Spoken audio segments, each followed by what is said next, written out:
kita lanjut dengan gangguan konduksi atrioventikular. Artinya ada gangguan dari impuls dari atrium ke ventricle yang kita kenal dengan AV block atau atrioventricular block. Jadi AV block ini ada 3 derajat. Derajat 1 atau first degree AV block, ini semua impuls dari S anode atau atrium dihantarkan ke ventricle. Hanya waktunya lebih lama. Jadi PR intervalnya akan lebih dari 5 kotak atau lebih dari 0,20 detik. Kalau kita hitung dari sini ke sini, lebih dari 0,20 detik. Sama. Ya. Jadi yang first degree itu PR intervalnya sama. Misalnya 0,28 detik. Maka semua juga 0,28 detik. Yang berikutnya yaitu AV block derajat 2 atau second degree AV block. Ada 2 tipe. Tipe Mobitz pertama yaitu tipe Wenckebach. PR intervalnya memanjang secara progresif sampai terjadi kegagalan penghantaran satu denyut atrial ke ventricle. Kita lihat gambarnya di sini.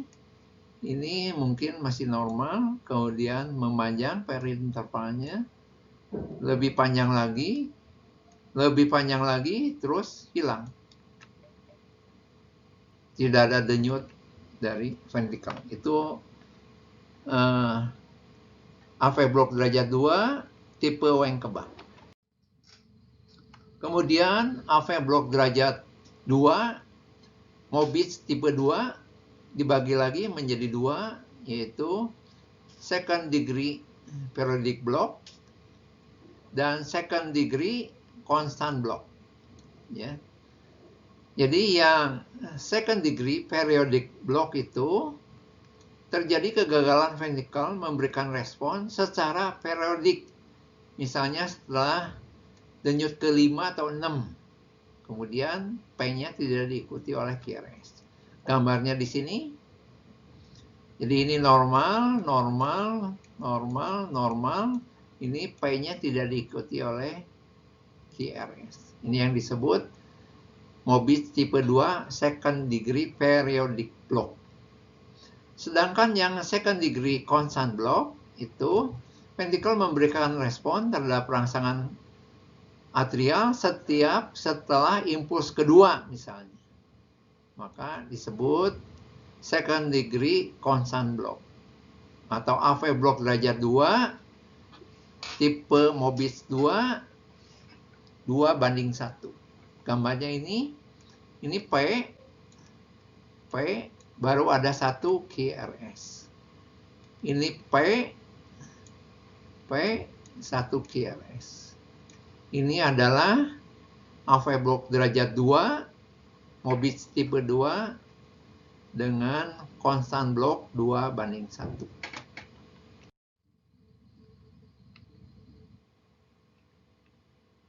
Yang berikutnya AV block derajat 3 ya, atau disebut complete heart block. Ada 2 pacemaker, satu di S anode, satu di AV node berkasis atau serabut Purkinje. Yang S anode normal akan menyebabkan atrium berdepolarisasi dan menimbulkan gelombang P. Sedangkan di AV node itu akan menimbulkan gelombang QRS.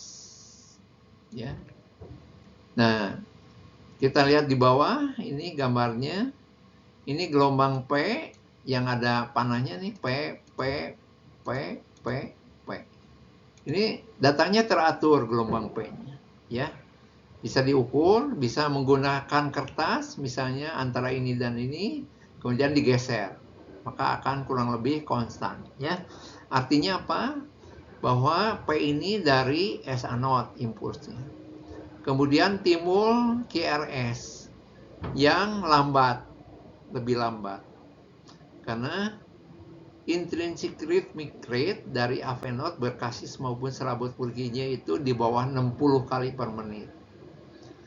Jadi ini adalah gambaran dari AV block total, ya. Jadi tidak ada hubungan antara P dengan QRS kompleks. Saudara lihat di sini, maka PR intervalnya akan sangat bervariasi, tidak tentu, ya, PR intervalnya. Karena irama di atrium dan ventricle itu tidak sinkron.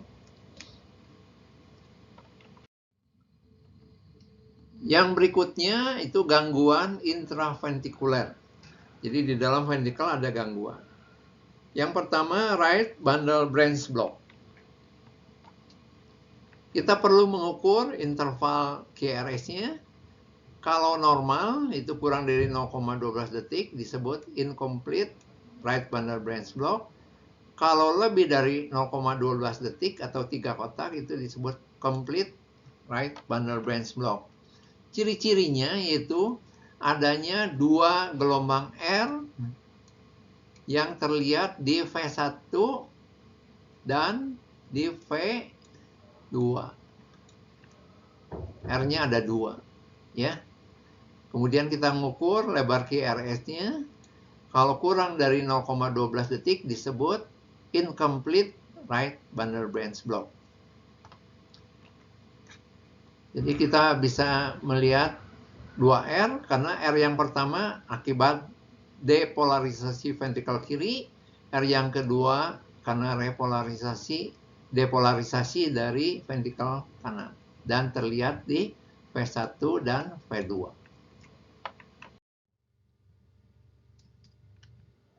Yang kedua yaitu left bundle branch block. Seperti yang tadi, kalau lebar QRS-nya kurang dari 12 detik disebut incomplete. Kalau lebih disebut complete. Gambarnya kita bisa melihat di V5 dan V6 di mana ada 2 R aksen. R yang pertama karena depolarisasi dari ventrikel kanan, R yang kedua karena depolarisasi dari ventrikel kiri. Ini kita lihat di V5 dan V6, R-nya ada 2. Pada orang infak di dinding lateral dengan keadaan left bundle branch block, maka Q-nya tidak akan teridentifikasi karena ada R. Mengenai ventricle arrhythmia, kita kenal ada yang disebut premature ventricular contraction atau PVC. Penyebabnya karena adanya re-entry yang berasal dari darah iskemik. Jadi pada penderita infak miokard sering ditemukan PVC. Pada orang normal bisa terjadi karena ngerokok, minum kopi yang kadar kafeinnya tinggi, anxiety, kurang tidur. Biasanya PVC-nya tidak lebih dari 6 kali. Dan PVC dapat terjadi pada saat kateterisasi jantung. PVC ini timbul tanpa didahului oleh gelombang P. QRS-nya timbul lebih awal, lebih tinggi, dan lebih lebar. Gelombang T berlawan arah dengan QRS. Jadi kalau QRS-nya tegak, T-nya terbalik. Kalau QRS-nya terbalik, T-nya tegak. PVC diikuti oleh pause kompensator yang lengkap. Bagaimana cara mengetahuinya? Kita mengukur jarak antara R ke R aksen akan sama dengan 2RR. Ini pausenya. Ini kompleks dari QRS T yang tanpa didahului oleh gelombang P. Kalau ini adalah gelombang T.